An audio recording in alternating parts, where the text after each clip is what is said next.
बच्चों कैसे हैं आप सभी। उम्मीद करती हूँ बच्चों आप सभी बहुत अच्छे होंगे। बच्चों आज हम सभी सॉल्व करेंगे हमारे सब्जेक्ट इंग्लिश की वर्कशीट। बच्चों एनएएस टेस्ट पेपर हम सॉल्व करेंगे। क्लास 5th की मैं यहाँ बात कर रही हूँ। तो बच्चों वीडियो स्टार्ट करने से पहले आप सभी जल्दी से जाइए रेड बेल बटन दबा करके सभी मेरे यूट्यूब चैनल जारेडा ऑनलाइन क्लासेस को सब्सक्राइब कीजिए। चैनल को सब्सक्राइब करना ना भूलिए। तो देखिए बच्चों हमें यहाँ पे क्वेश्चन दिया गया है part 1। Read the passage given below. The flying Sikh. Milkha Singh was born on 17th October 1935 in Lyallpur now Faisalabad in Pakistan. बच्चों लियारपुर में एक मिल्खा सिंह है जिनका जन्म हुआ था 17 अक्टूबर 1935 को। पाकिस्तान में जो है इसको अब फैसलाबाद के नाम से जाना जाता है। He lost both his parents during the partition in 1947 and moved to India। और बच्चों जब 1947 में जब पार्टीशन हुआ था तो तब इन्होंने अपने माता पिता को खो दिया था और ये इंडिया आ गए थे पाकिस्तान से। While working in the Indian Army, he realized his ability as a sprinter। और बच्चों जब वो इंडियन आर्मी में काम करते थे तो उन्हें अपनी जो एबिलिटी है, काबिलियत है, उसका पता चला, उनको रियलाइज़ हुआ कि वो एज ए स्प्रिंटर हैं। ठीक है। He won many races as a sprinter for India. बच्चों उन्होंने बहुत सी रेसेस दौड़ जीती इंडिया के लिए। He won 200 and 400 metre sprints in 1958 Asian game. बच्चों एशियन गेम्स जो हुए थे 1958 में उसमें उन्होंने 200 and 400 मीटर स्प्रिंट्स जीती थी। He also won gold for 400 metre sprint in Commonwealth game that year. और बच्चों इसी ईयर में 1958 में इन्होंने गोल्ड मेडल भी जीता था 400 मीटर स्प्रिंट में कॉमनवेल्थ गेम्स में।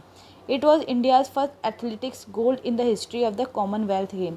और बच्चों कॉमनवेल्थ गेम की हिस्ट्री में ये सबसे पहला इंडिया का फर्स्ट एथलेटिक गोल्ड था।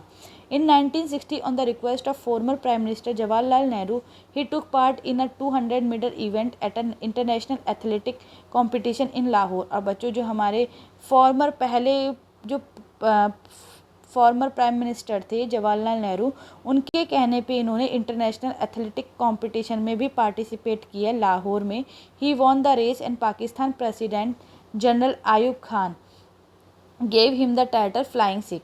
और बच्चों उन्होंने वो रेस जीती और पाकिस्तान के जो प्रेसिडेंट थे जनरल आयूब खान, उन्होंने उनको टाइटल दिया था फ्लाइंग सिख का। He died on 18 June 2021 in Chandigarh India.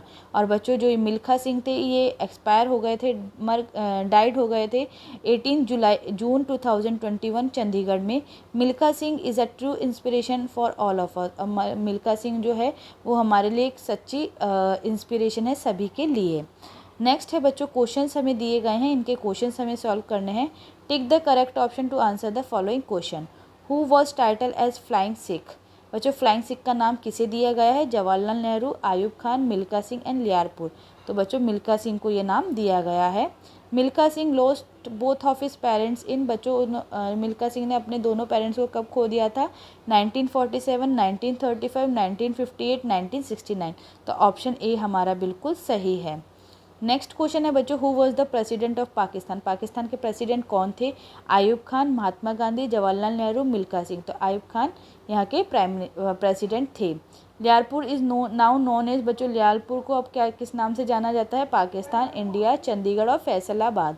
तो फैसलाबाद हमारा सही ऑप्शन है। Question number 5 which was India's first athletics gold in the history of games. तो देखिए बच्चों यहाँ हमने पढ़ा था 400 metre sprint in Commonwealth game. ठीक है। तो यहाँ हमारा है 400 मीटर कॉमनवेल्थ गेम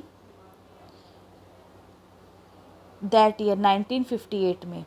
ठीक है 400 मीटर इन 1958 कॉमनवेल्थ गेम्स। ठीक है बच्चों तो इस तरह से हमने इन्हें सभी को सॉल्व किया।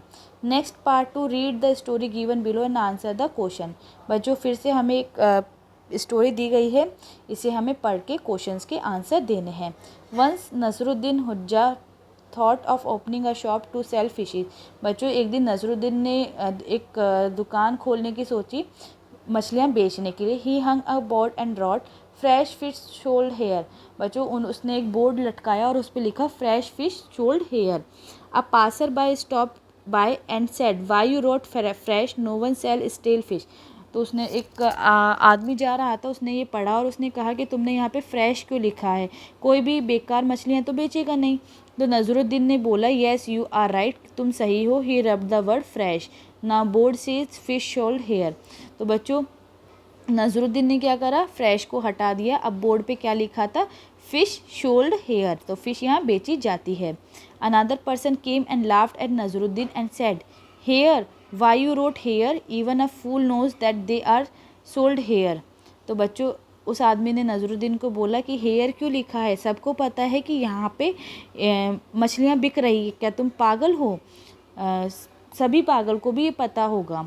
नज़रुद्दीन said yes you are right, Nazruddin ने उसे भी बोला हाँ तुम सही हो। He rubbed the word here, अब उसने रब्ड कर दिया, हेयर को भी हटा दिया। Now board says fish sold, अब लिखा बोर्ड पे क्या था, फिश सोल्ड, यहाँ पे मछलियाँ बेची जाती है का, और सिर्फ मछलियाँ बेची जाती है। An old lady came to the shop and said angrily sold, of course you have kept the fish to sell not to give for charity. तो बच्चों बूढ़ी औरत ने बोला कि गुस्से में बोला कि सोल्ड, यहाँ पे सच में तुमने बेचने के लिए ही यहाँ पे मछलियाँ लगाई होगी, तुमने चैरिटी में दान देने के लिए तो मछलियाँ यहाँ पे रखी नहीं होगी। Hodja said sorry and rubbed off the word sold, और बच्चों उसने सोल्ड वर्ड को भी हटा दिया। The board now read fish, अब बोर्ड पे क्या लिखा था, सिर्फ फिश। Then he waited patiently for customer, अब वो बच्चों कस्टमर्स का वेट कर रहा था कि अब कस्टमर्स आएंगे और फिश लेके जाएंगे। A young girl came to him and said, I could smell fish from half a mile away. It is necessary to announce fish. मैं बच्चों एक यंग गर्ल आती है, वो बोलती है कि मैं एक मतलब हाफ माइल दूर से इसकी खुशबू आ रही है मुझे कि यहाँ मछलियाँ मिल रही है, तो क्या ये अनाउंस करना ज़रूरी है कि यहाँ मछली है। The foolish Nazruddin rubbed off the word fish, अब बच्चों उसने फ़िश को भी हटा दिया। Now there was nothing written on the board, अब बोर्ड पे कुछ भी नहीं लिखा था। He waited for the whole day but no customer came to buy fish, और कोई भी कस्टमर नहीं आया उसकी शॉप पे मछलियाँ खरीदने के लिए। His wife came and scolded him, she said, उसकी वाइफ आई और उसने उसको बहुत डांटा।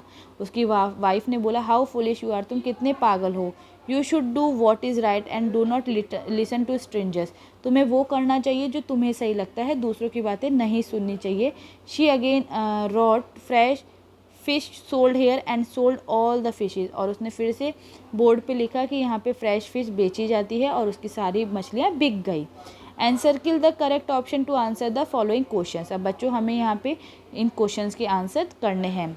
What is the opposite of fresh, fresh यानी ताज़ा, इसका अपोजिट उल्टा क्या होगा, स्टेल, न्यू, स्मेली और पुअर, स्टेल, स्टेल यानी खराब। Find the naming word noun in fish sold here, तो बच्चों यहाँ पे फिश शोल्ड हेयर के अंदर नेमिंग वर्ड नाउन हमें ढूंढना है। नाउन क्या होता है, name of a person, place, animal और थिंग, तो यहाँ पे हमारा ऑप्शन भी सही है। Who is a passer by, तो बच्चों पासर बाय कौन है, someone moving along side a person, someone shouting, someone incredibly happy, someone terribly angrily, तो बच्चों ऑप्शन ए हमारा सही है।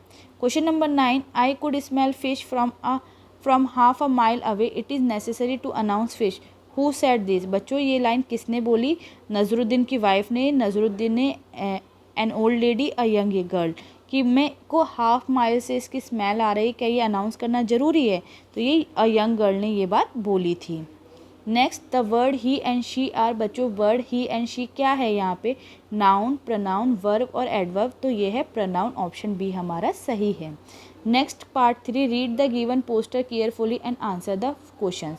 अब देखिए बच्चों हमें यहाँ पे एक पोस्टर दिया गया है, RTE act, right to education, right to education, बच्चों ये एक एक्ट होता है 2009 में जो ये बना था, इसमें बोला गया था free and compulsory education to all the children up to the age of 14 year, जो बच्चों 14 ईयर्स तक के जो बच्चे हैं उन्हें फ्री और कंपलसरी एजुकेशन दी जाएगी। Sarva Shiksha Abhiyan, education for all. Facilities provided by government school, free text book, free uniform, free notebook, mid day meal, scholarship for student, free stationery, all facilities as par with private school, तो ये facilities हैं जो government schools में दी जाती हैं। Question number 11, what is the full form of RTE, right to education, right to and, right to England, right to English, तो option A हमारा सही है। RTE एक्ट 2009 इज़ फॉर बच्चों, RTE एक्ट जो 2009 था वो किसके लिए बना था? पीपल, एनिमल, चिल्ड्रन और ट्रीज, तो ये बना है चिल्ड्रंस के लिए। नेक्स्ट क्वेश्चन है बच्चों, this act gives you right to get free and compulsory education up to which age? तो बच्चों ये कौन सी एज तक के बच्चों को फ्री एंड कंपलसरी एजुकेशन देता है? 10 ईयर्स, 11, 13 एंड 14। तो ऑप्शन डी 14 ईयर्स हमारा करेक्ट आंसर है। क्वेश्चन नंबर 14 देखिए बच्चों, which of the below facility is not provided in government school? बच्चों गवर्नमेंट स्कूल में इनमें से कौन सी फैसिलिटी नहीं दी जाती? Free text book, free notebook, mid day meal और डिनर। तो बच्चों mid day meal, free notebook and text book दी जाती है, डिनर नहीं दिया जाता है। ऑप्शन डी हमारा यहाँ पे आंसर होगा। क्वेश्चन नंबर 15 देखिए बच्चों, what is the opposite of paid in the poster? Paid मतलब कि बच्चों देना, ठीक है, इसका अपोजिट यानी उल्टा क्या होगा? कंपलसरी, मील, फ्री और राइट। तो फ्री इसका हमारा राइट आंसर होगा। तो इस तरह से बच्चों आप सभी को अपनी वर्कशीट को सॉल्व करनी है। उम्मीद करती हूँ बच्चों आप सभी को अच्छे से समझ में आया होगा। बच्चों अगर आप सभी को मेरा वीडियो अच्छा लगा है तो लाइक बटन दबा करके वीडियो को लाइक ज़रूर करें, ज़्यादा से ज़्यादा वीडियो को शेयर करें और दिए गए नीचे कमेंट बॉक्स में मुझे कमेंट ज़रूर करके बताएं बच्चों कि आप सभी को मेरा वीडियो कैसा लगा। एंड मेरे चैनल को ज़रूर सब्सक्राइब करें। Thanks for watching the video. Have a nice day students.